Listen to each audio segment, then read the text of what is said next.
Kalau ditanya mal farqu bainal qari wal mukri. Kalau qari kata para ulama itu man qara'a qira'atan wahidah. Dia orang yang membaca Al-Qur'an dengan satu qiraat. Faham tajwid, bagus bacaannya. Faham al-waqf wal ibtida. Tapi kalau mukri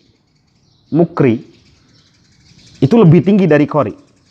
Mukri itu man arafa minal qiraat aglabaha gitu ya. Wa jalasa lit ta'lim.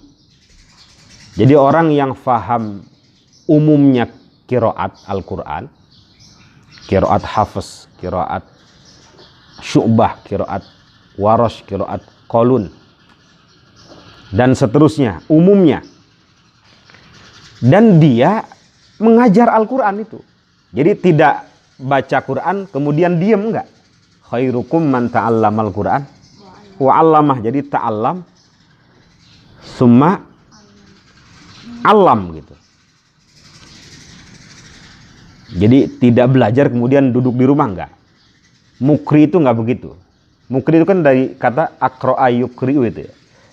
Aqra'ahul Qur'an berarti dia 'allamahul Qur'an.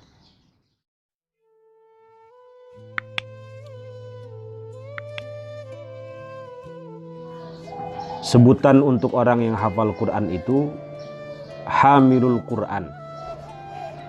Sebagian orang menyebutnya hafizul Quran itu ya.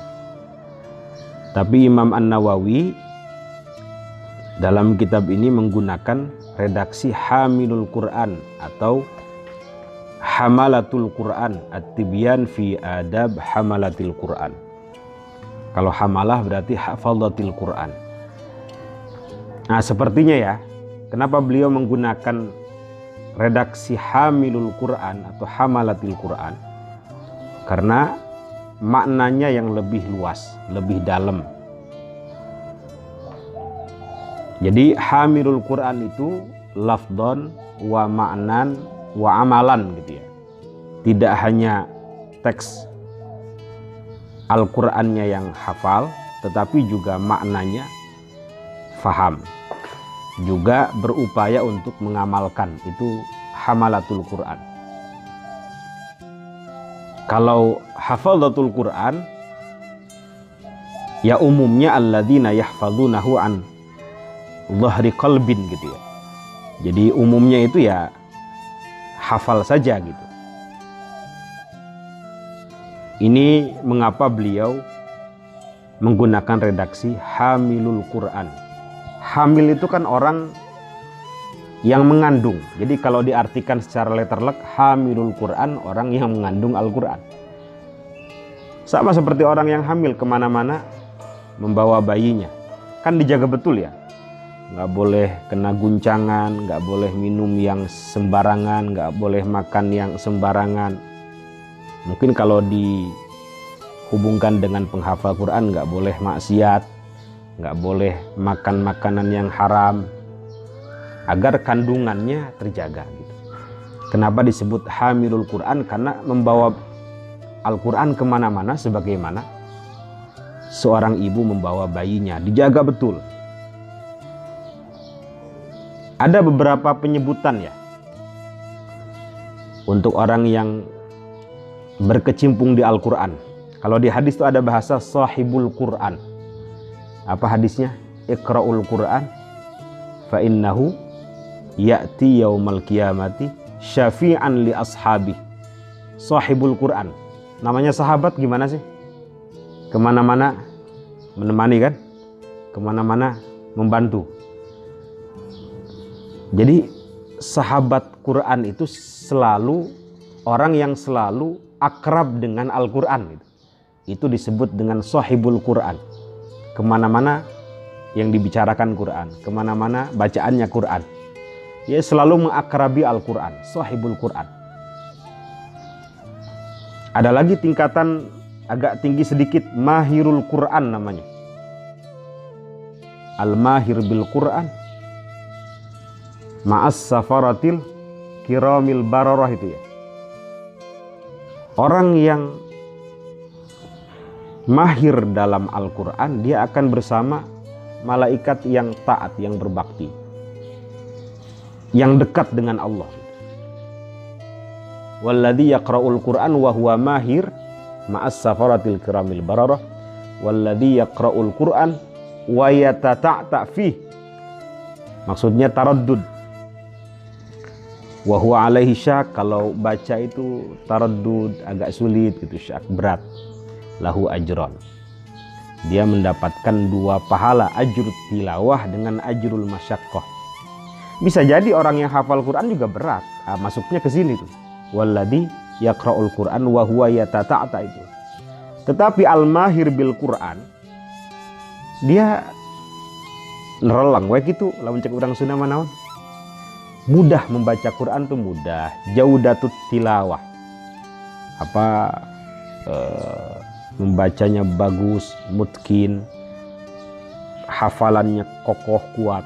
Itu al-mahir bil Quran. Itu nanti akan ditempatkan bersama-sama para malaikat yang berbakti. Ada lagi di atas itu ahlul Quran.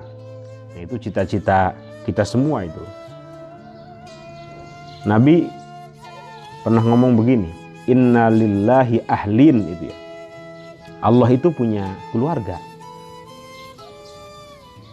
Para sahabat penasaran, manhum ya Rasulullah?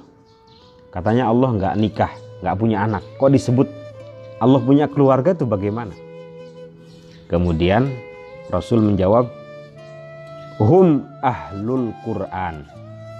Jadi keluarganya Allah yang dimaksud oleh Rasulullah itu, mereka adalah ahlul Quran, hum ahlullahi wa khassatuh. Mereka adalah keluarga Allah dan orang-orang khususnya. Tidak hanya hafid, tidak hanya fahim, tetapi juga amil. Jadi dia lafdon wa ma'nan wa amalan. Nah, ini yang dituju oleh Imam An-Nawawi ini. Jadi sahibul Quran, kemudian mahirul Quran, menjadi ahlul Quran, baru disebut dengan hamalatul Quran, hamirul Quran. Itu yang diharapkan. Dia hafid, dia juga fahim, arif terhadap Quran, dia juga amil, lafdon wa ma'nan wa amalan. Itu ada lagi istilah yang lain, al-qari. Ada al-qari, ada al-mukri. Kalau ditanya mal farqu bainal qari wal mukri, kalau qari kata para ulama itu man qara'a qira'atan wahidah. Dia orang yang membaca Al-Quran dengan satu qiraat, faham tajwid, bagus bacaannya, faham al-waqfu wal ibtida. Tapi kalau mukri itu lebih tinggi dari qari. Mukri itu man arafa minal qiraat aglabaha gitu ya, wa jalasa lit ta'lim. Jadi orang yang faham umumnya qiraat Al-Quran, qiraat Hafiz, qiraat Syu'bah, qiraat Warash, qiraat Qalun, dan seterusnya, umumnya. Dan dia mengajar Al-Quran itu. Jadi tidak baca Quran kemudian diam, enggak. Khairukum man ta'allamal Quran wa 'allamah. Jadi ta'allam summa 'allam gitu. Jadi tidak belajar kemudian duduk di rumah, enggak. Mukri itu enggak begitu. Mukri itu kan dari kata aqra'a yukri'u itu ya. Aqra'ahul Quran berarti dia 'allamahul Quran. Muf'il. Jadi mukri lebih tinggi daripada sekedar al-qari. Qari ya hanya membaca saja. Kalau tadi al-hafid, bisa saja al-hafid itu dilekatkan kepada orang yang menghafal Quran. Tapi biasanya disimpan di belakang tuh. Kiai Haji Muntaha Wonosobo al-hafid di belakang. Kiai Mufid Mas'ud al-hafid. Kiai Muhammad Munawwir al-hafid. Beliau al-mukri juga karena paham qiraat. Tapi umumnya kalau al-hafid itu untuk orang yang fokusnya di bidang hadis ya umumnya. Ini disebut dari awal. Disebutnya di awal Al-Hafidh Ibnu Hajar Al-Asqalani, Al-Hafidh Ibnul Jauzi, Al-Hafidh Ibnu Salah, Al-Hafidh siapa lagi? Zainuddin Al-Iraqi dan seterusnya. Tapi tidak apa-apa karena ulama juga menyebutkan orang yang hafal Quran itu dengan Al-Hafidh kan. Coba cek di kitab-kitab Fadailu Hifdzil Quran. Jadi nggak apa-apa disebut Al-Hafidh.